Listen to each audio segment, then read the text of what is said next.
Hi everyone, Kyle here from Wide Awake PH. In today's episode, we'll be reviewing the Bentwood Vertical 63.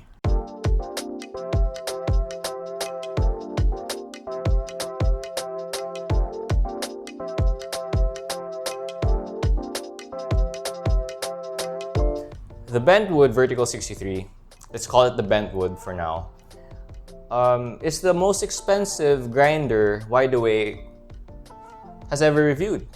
And it's fine, we're not intimidated, it's fun.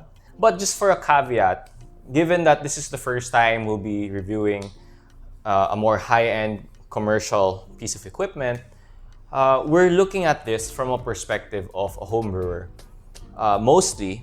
And then after that kind of home brewer kind of discussion, then we'll talk about how we see using this in a cafe setting, because that's where things get really interesting with this grinder.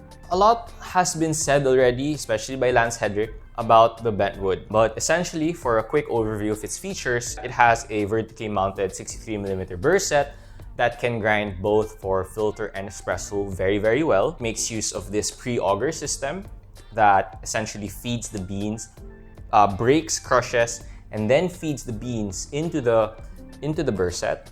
It has a very heavy-duty fan here to keep the grind chamber cool while in use. So if a cafe or your home bar is super busy, you can expect a fairly consistent grind size and performance from this grinder.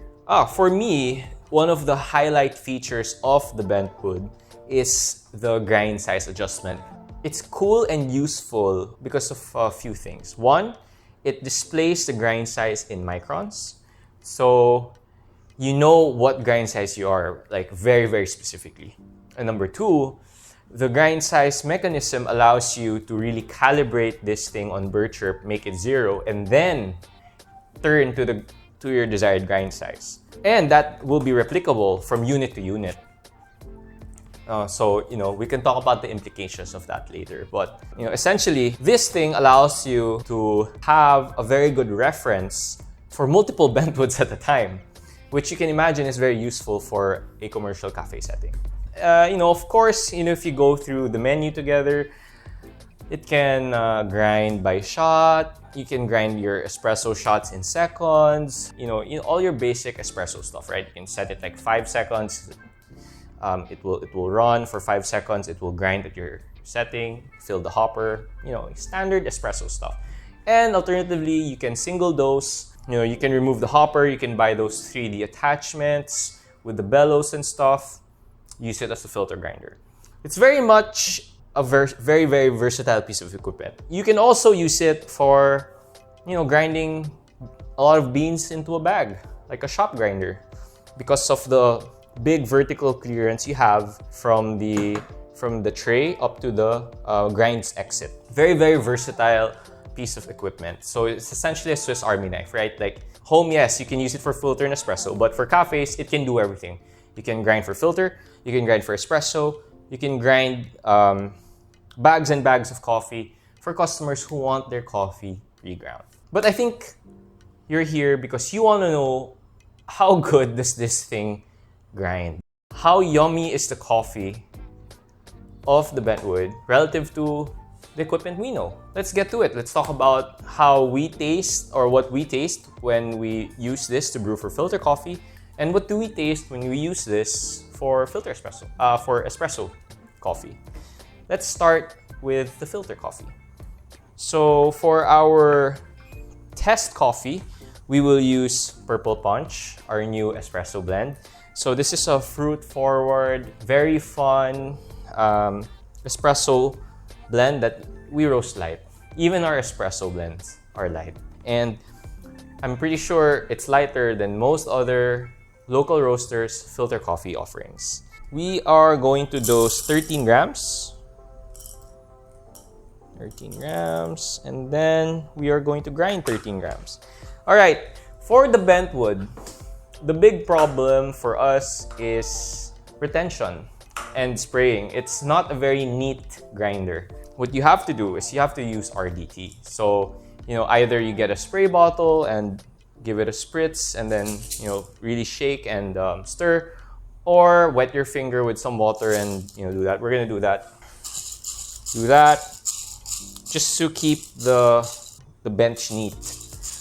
You really have to do this or else it's not a fun time. You gotta clean it a lot. That's the big problem. That's what you should keep in mind. Okay, so we're at now 650 microns. Burr chirp is at 0. So our unit, by the way, is not in perfect condition. Although I'm sure it's easily repairable. Essentially, there's this loose panel here at the side. So when we press play, you can hear, you see? You hear that? It's like resonance, right? It's not the motor. It's not broken because there, that's what it's supposed to sound like. But because the panel is loose here, that's why it sounds like that. So just so you know, they don't sound like this off the factory floor. Should not sound like this. Yeah.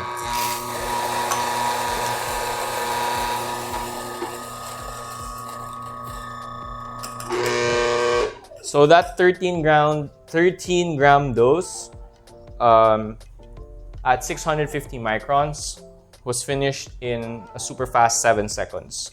So, all right, let's get to brewing.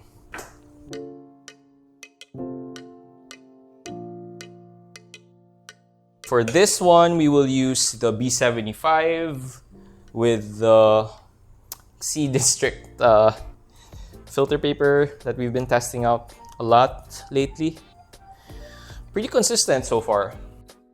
We've always wanted to do a filter paper comparison for wave filters. It's just very difficult to quantify. We don't really know how to go about it, so we'll just tell you which ones we like, and we hope you trust us. All right, so we're dosing 13 grams of purple punch. Our water temperature is at 96 degrees Celsius, and we'll do our very standard 3-pour recipe. Circle center.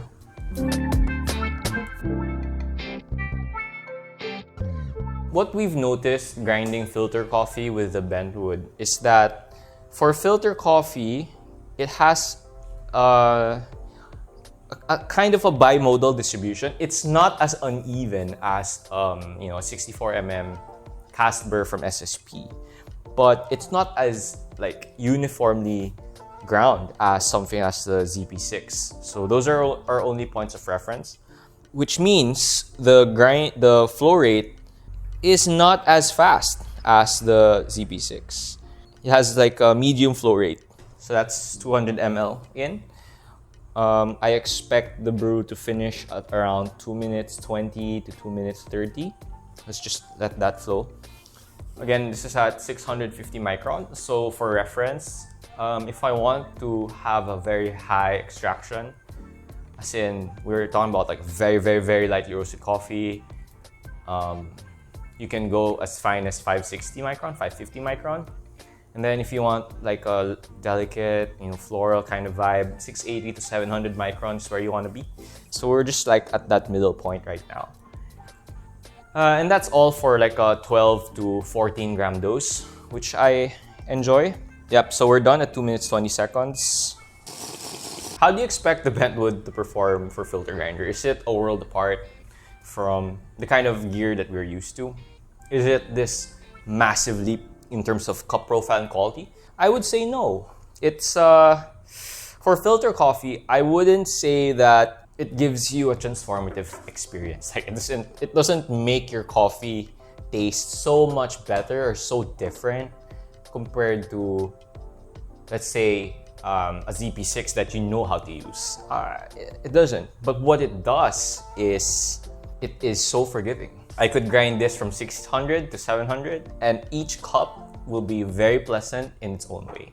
You have this enormous sweet spot that I would be very confident to use this in a brew bar with multiple baristas on bar, and I won't be so afraid if the calibration is just a little bit off for today. Because again, the sweet spot's so big that the positive taste experience is also very wide. So that's something to consider. But Of course, you're gonna ask me like, how does it taste? Like, details, give me details, right?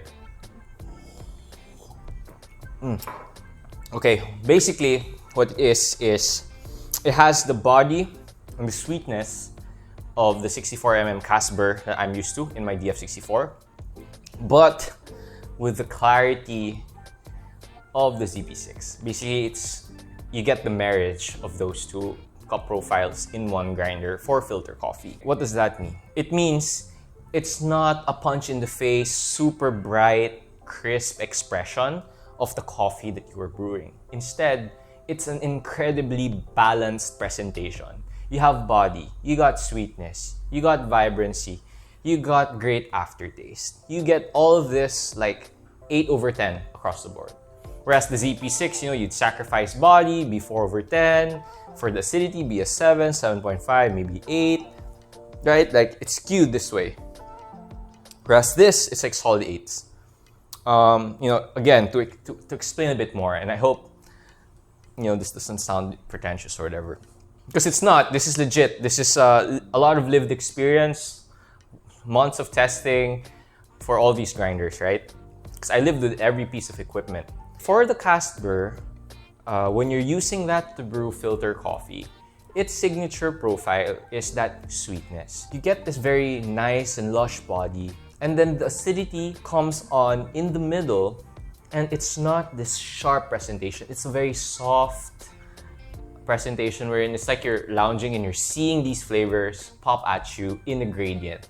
With the ZP6, you get like a tea-like body, right? So that means, like a low perception of that traditional kind of caramelly sweetness that we get.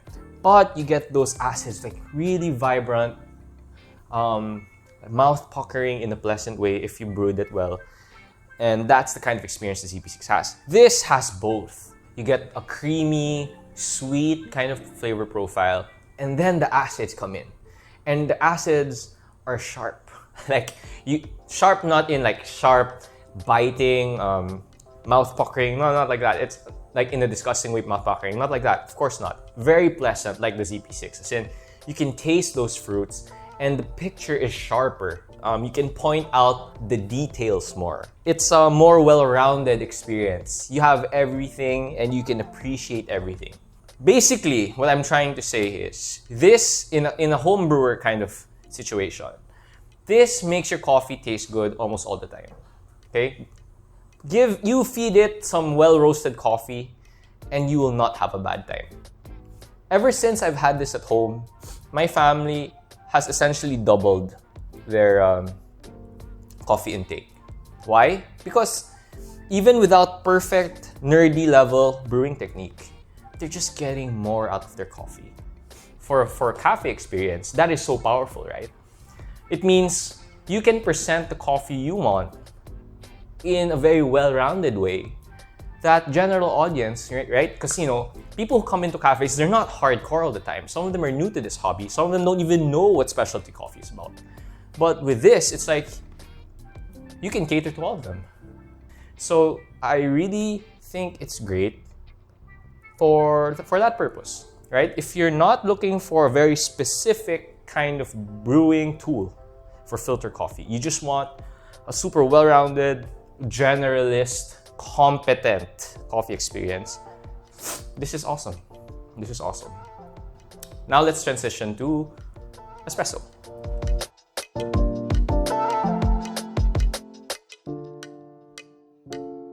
We are dosing 18 grams of purple punch. And because I want to drink it, like a straight shot, I will do 1:3. For the grind size, we are at 30 microns, so quite fine. What's interesting with the Bentwood for espresso is that the flow rate is much faster compared to the filter coffee. Meaning, relative to Casper, relative to Niche, relative to Mischief Mini, other grinders I'm familiar with, the flow rate is faster. Generally speaking, higher clarity than those grinders without necessarily sacrificing sweetness and body, which again is that generalist, super well-rounded character of this grinder. So again, I have a machine with pressure profiling capabilities. I will do a lever style shot. So we're pre-infusing now at 3 bar. 1 ml has gone down. I'm hitting it with a really strong 10 bars of pressure. Okay, and then I'm gonna back off slightly, slowly and slightly. There. Now it's 7 bar, 30 ml. Okay. We're at 4 bar, 47, and 54 ml. Okay. Yeah. Man. Okay. Just to say it, I prefer this as an espresso grinder over a filter grinder. Just because, for a filter grinder, I'd rather have like a 10/10 clarity, acidity, and I could sacrifice the sweetness in the body because I appreciate the flavor transparency when it comes to filter. But for espresso, we have a different set of priorities. For espresso, I want my sweetness, I want my body, I want flavor intensity, and I still want my vibrancy. For purple punch as an espresso, it's heavenly. Like, you really taste the grapes, or I put plum. You can also say grapes. Taste the grapes or the plum. You get this nice like juicy, very vibrant, juicy body, vibrant acidity, and you know what's great? You don't get much bitterness.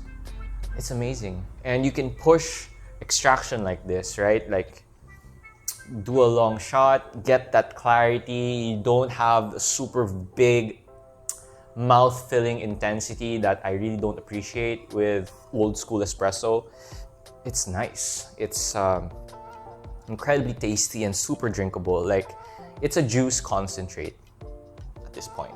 That's how I would describe, pulling fruity espresso with the Bentwood. Very nice. I swear, I don't see espressos like this being served anywhere in Metro Manila. And trust me, I've been looking. That essentially sums up my thoughts on the Bentwood in terms of filter coffee and espresso. It performs like this across multiple different coffees.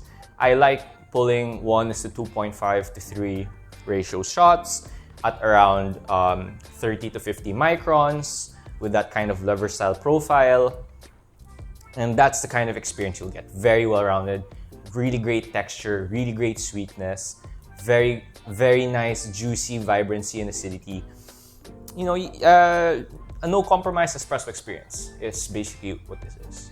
For the home brewer, if you have a huge bar, big house, big kitchen, yeah, I would say this makes for, and you have all that cash. Of course, you have so much cash if you're gonna buy this for your home setup. Then yeah, get it for your first big boy grinder, and then upgrade to a higher end filter grinder that is, for me, more clear, more flavor and transparent, lower body, and keep this for your espresso. That's a great upgrade path. For the cafe, if you're going to make a multi-branch setup and you have like very high scoring coffees and you want to present it in a very specific, particular way because you're serious about coffee, then yeah, right? All you have to do is zero all of them out at Birchirp, go to like your grind size, and then tell everyone in the group chat, today, this is the recipe. Bam, everyone's the same. Provided that everyone's roast batches are the same, everyone will be the same, everyone's calibration will be the same, and every customer you have will have a good time. And that's what you want when you're in a cafe, right? So yeah, I know the review is not as detailed and nerdy as you can be, but we tried our best. This is our experience living with the Bentwood, and I really tried my best to explain to you how Bentwood performs and tastes for both filter and espresso based on my experience with the equipment I've used and with the coffees I roast. That's it for today's review. I hope you found this video helpful. Please like and subscribe. That will help our channel out a lot.